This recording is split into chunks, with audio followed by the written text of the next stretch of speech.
Alrighty, what's going on, you guys? HDHJD here, and as you can tell from the title, we're going to be talking about Hebi Sasuke. Now, this is going to be a very long video because Hebi Sasuke is one of the most detailed characters in the series, considering, he's the second protagonist of the entire show.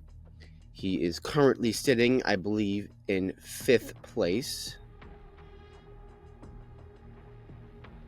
Yeah, I think 5th or 6th. So, how strong is this Sasuke? This is for reference. This is the Sasuke that fought both post Kakuzu Naruto, Deidara, and B. You're not gonna see a lot of B feats because he got his fucking ass kicked and he got killed several times. Thanks to Jogo and Karin, he survived. So you're not gonna see a whole lot of them. Oh yeah, and this is also the one that fought Itachi.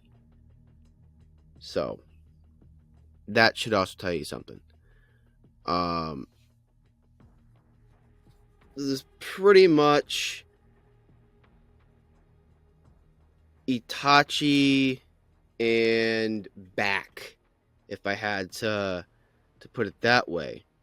And again, you're not going to hear much about Itachi or B because he got his fucking ass kicked by both of them. Itachi pretty much killed himself, and B was just fucking around with him. As you saw from one of the scenes in the fight, he legit paused just to write notes. B paused in the middle of a fucking fight for no reason just to take notes. That's a level of disrespect I never thought I'd see. And Sasuke never really did anything to Itachi either. Itachi completely outclassed him. So you're mainly going to hear things about Deidara and post-Kakuzu, Naruto. Alright, now let's get into his feats. Strength. He one-shot Jogo, beat post-Kakuzu Naruto, and Deidara, and Yamato, and Sai. Those are the characters he's beaten as of now. Fairly. Again, Itachi was not fair. Itachi killed himself due to an illness. Speed. He blitzed Jogo and overwhelmed Deidara with his speed. In fact, Deidara was the one who explicitly stated that he couldn't keep up with Sasuke's movements due to how fast he was moving. Reaction time is pretty much who he beat. He can react to Deidara, post Kakuzu Naruto, Yamato, Sai. He can react to all those guys. Durability. He was able to take any of the punishments that post Kakuzu Naruto, Deidara, Yamato, and Sai were able to do on him, especially Deidara. Deidara, I believe, was the most successful in almost killing him, because he almost did. Sasuke was near out of chakra until he summoned the last reserve of chakra he had and did a reverse summoning with the Snake King, pretty much. Now, what are his hacks? His hacks are basically his curse mark 2, which is if you don't know what a curse mark is, it's a mark that Orochimaru gives you after he gives you a hickey, and then basically turns you into a fucking abomination. But in the anime world, you just get a power up. And for reference, Sasuke and all the members of the Sound 4 and Kimimaru all had these transformations. Obviously, Sasuke had the strongest transformation because he was the strongest out of all of them. The coronation, I don't know how to pronounce this. I'll put it up on screen. This is what it's called. But I'll explain that technique in the offense section. He also has Kirin, which is so powerful it destroyed the entire Uchiha hideout. And he can also summon his own snake. So, in cases, you may be facing a 2-on-1, unless you have a summoning of your own. As for IQ, he's an absolute fucking genius. I don't think I need to explain how smart Sasuke is. And as for battle IQ, he had training under Kakashi and Orochimaru. Kakashi, who fought in the 3rd grade ninja war, trained under Minato, and was considered a major threat as a child. Obviously, I'm not going to mention anything of the 4th war or him being Hokage, because he didn't get training under Kakashi when he had those achievements. He got those achievements after he trained under Kakashi. Sorry, after Sasuke trained under Kakashi, that's when Kakashi was promoted to Hokage and he fought in the Fourth War. And Orochimaru, one of the 3 legendary Sannin, again, a 3rd grade ninja war survivalist, a guy who fought Hanzo, the most feared guy in one of the most feared guys in the 3rd grade ninja war. I believe, I could be wrong, but I'm pretty sure that guy had a run-on-site order. Again, I could be wrong about that, but I'm pretty sure he had one. And even if he didn't have one, why the fuck wouldn't you? Hanzo had a giant-ass salamander that could literally spit out fucking acid. Like, bro. Now, that's not even mentioning Hanzo's arsenal, but I will go over Hanzo in a different video eventually. Hanzo, and it's, in my opinion, seems like a pretty cool character in the lore, and I will try to accurately try to figure out how strong this guy is. But we have a decent amount of, information on that, considering he could beat the 3 legendary Sannin debatably in their prime. So we'll go over Hanzo in a different video. Stamina. While low on chakra, he managed to summon Manda, the Snake King. And due to how long Sasuke fought Deidara at that time, that's one of the longest fights I think we've seen. That was a pure one-on-one fight. His destructive capability was shown when he could destroy an entire Uchiha hideout that Sasuke and Itachi were fighting on. Again, he didn't do much to Itachi. He didn't blitz him. He didn't majorly damage him. All he did was exhaust him. And again, the illness didn't really help with that. Combat speed. Again, he overwhelmed post-Kakuzu Naruto. He overwhelmed Sai and Yamato. And as Deidara said, he was also overwhelmed. So at this point in the series, Hebi Sasuke has established himself as a decent speedster. Now, what is his offense? Now, this guy has quite the offense. He could suppress the Nine Tails chakra inside Naruto when they first met in Shippuden. He has an afterglow technique, which basically what afterglow does is Sasuke just dashes forward at his opponent and quickly slashes them with his sword. It's nothing too crazy. Curse Mark II I've already explained. Chidori, I don't think I really need to explain what the fuck a Chidori is. I think even low tier anime watchers know what the fuck a Chidori is. But just in case for the 2 of you who don't know what the Chidori is, it's basically where Sasuke forms lightning on his hand and just dashes forward at immense speeds. This shit could pierce Gaara's defense. And the technique that this jutsu pierced was called the ultimate defense, due to its speed and protection in protecting Gaara and its durability. This was the first time that something broke through this defense. Now, let's go over its variants. The current, Senbon, Spear. These are the 3 different Chidoris he uses.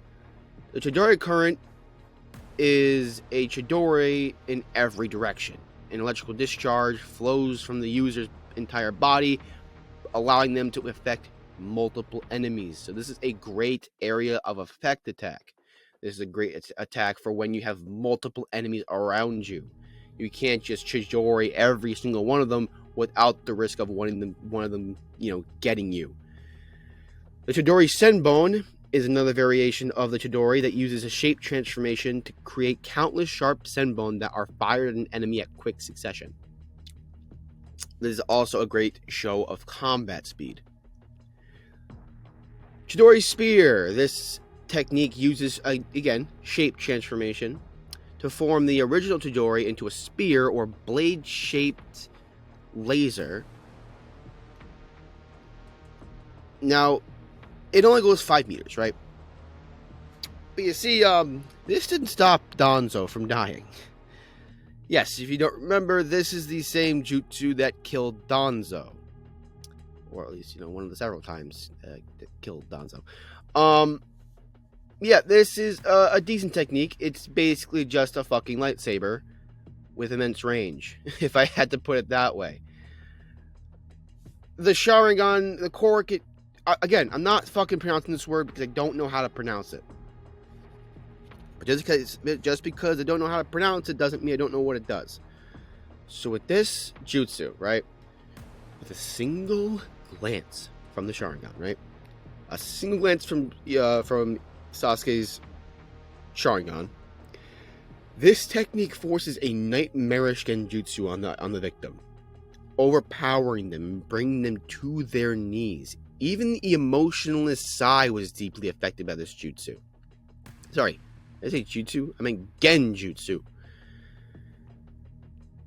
Whatever your worst fear is, it's gonna come to life with this. It's gonna make you beg for death because of how afraid you are. The fire release Dragon Fire technique is basically the user just spitting out flames like a dragon.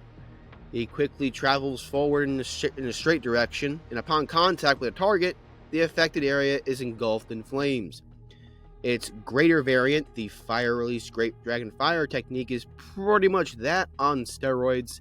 The Great Fireball technique is exactly what it sounds like. It's a giant fucking fireball. The Kirin. Wow. The Kirin.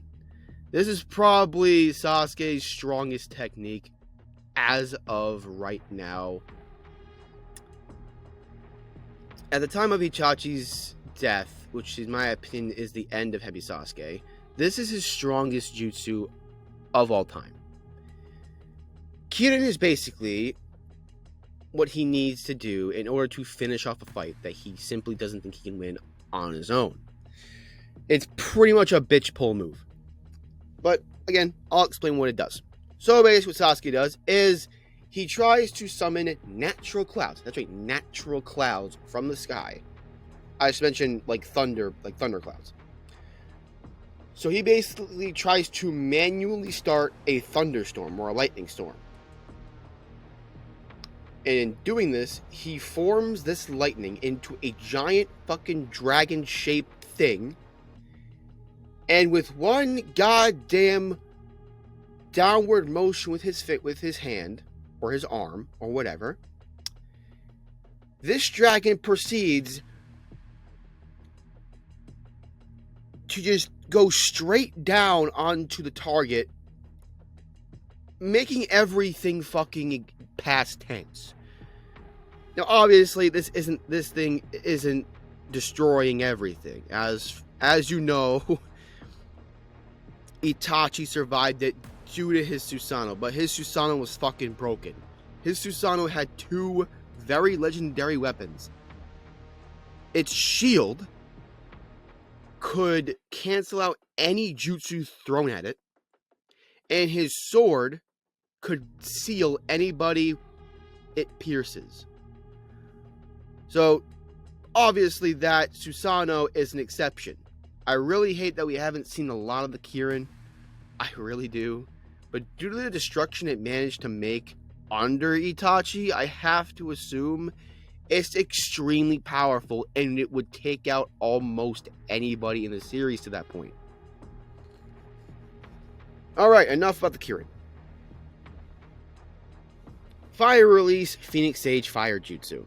Now, Itachi loved this jutsu, but Sasuke managed to pick it up. So the user spits a volley of small fireballs into the air. And at a glance, it appears as though there's only one, but that it bursts into so many of them. The Hidden Shadow Snake Hands. This is a Orochimaru staple. Anko picked it up, and so did Sasuke. The user summons several snakes from under their sleeve, deploying them against a target as a surprise attack.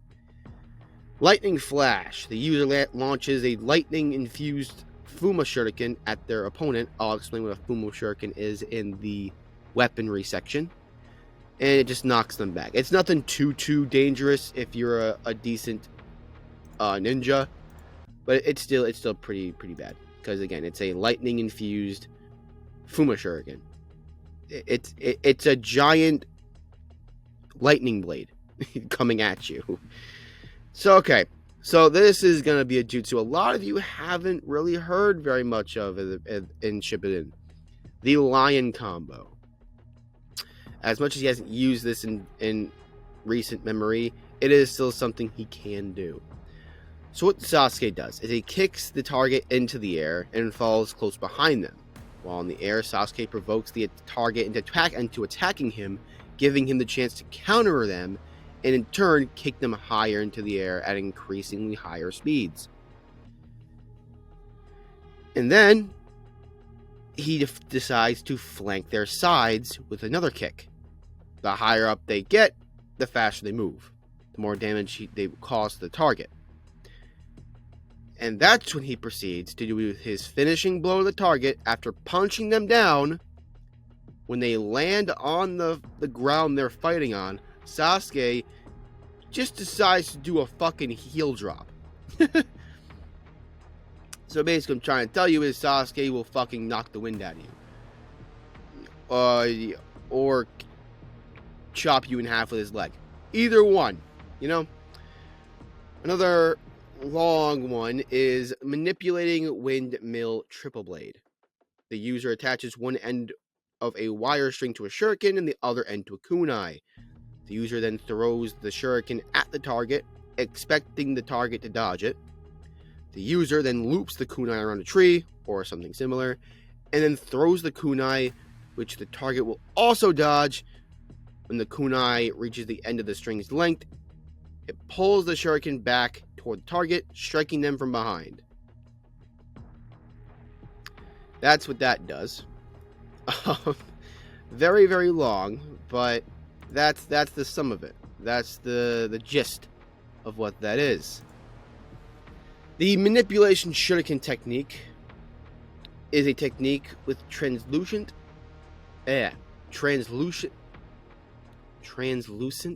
string. There we go. Both elastic and very highly durable. Because obviously this thing is going to be used to throw out high speeds. It attaches to a shuriken, making it possible to alter its path after having thrown it. This is anime. I have no idea how that fucking works. I don't know how you manage to manipulate something in midair. But again, it's anime. I'm not going to really question much of it. Moonlight. There's a voice crack there for you guys. Moonlight.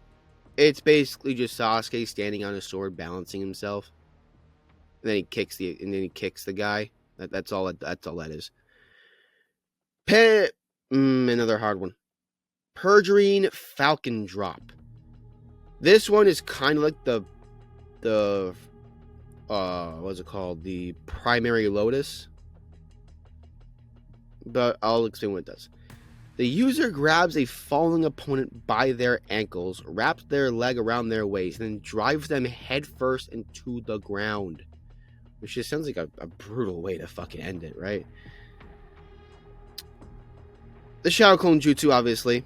I don't think I need to explain it, but again, for the two of you that don't know what the Shadow Clone Jutsu is, it's basically a way of a ninja or whoever can do it create a doppelganger of themselves, and depending on how strong they are, it's either very difficult to kill them or they just pop with one good blow. But it's mainly used as diversions. Shadow Shuriken technique. The user places two shuriken together, throws them both at a target simultaneously. Oh, sorry, burping. The larger of the shuriken are thrown is the greater necessary skill. The goal of this technique is for the target to focus their attention on whichever shuriken is on top, and not noticing the second shuriken traveling below it. This is what Zabuza failed to notice, because as soon as he noticed the second shuriken, if he wasn't athletic as fuck, he would have died. And that could also be attributed to Sasuke's low experience and just a basic, fucking Zabuza is better than Sasuke. Zabuza was a more experienced guy. He was a fucking bounty hunter for hire. He managed to trap Kakashi, my boy Kakashi. The Shadow of the Dancing Leaf is, again, something he did copy off of Rock Lee when using his Sharingan to copy his jutsu. Basically what this is the user moves close behind a target and carefully matches their movements, following them in the same way that a leaf is followed by its shadow. That's why it has the name it does. The Strong Fist. Now this, many of you, if you've watched Naruto and paid close attention to what Guy and Lee use, this is the exact fighting style they use. So, what I'm trying to tell you is, Sasuke can fight like Rock Lee and White Guy. Yep. He can. The purpose of the Strong Fist is to cause external damage and break bone. So, yeah, that's just absolutely great. Hebi Sasuke can fight at the same level as Might Guy and Rock Lee. Sure, maybe not the same technique and finesse, but he can use this same technique. As I mentioned in the hacks section, he can summon his own snake. He also has Surging Fire Wild Dance, which is basically the user first attacks their opponent with a kick, which is immediately followed by a punch and another kick from the opposite leg. If you want a show of this, watch the anime and go to the part of the show where Sasuke, Naruto, and Sakura are trying to get the bells from Kakashi and OG Naruto. Sasuke does pull this move. Now his defense is nothing like his offense. It's nowhere near as long. Basically, the only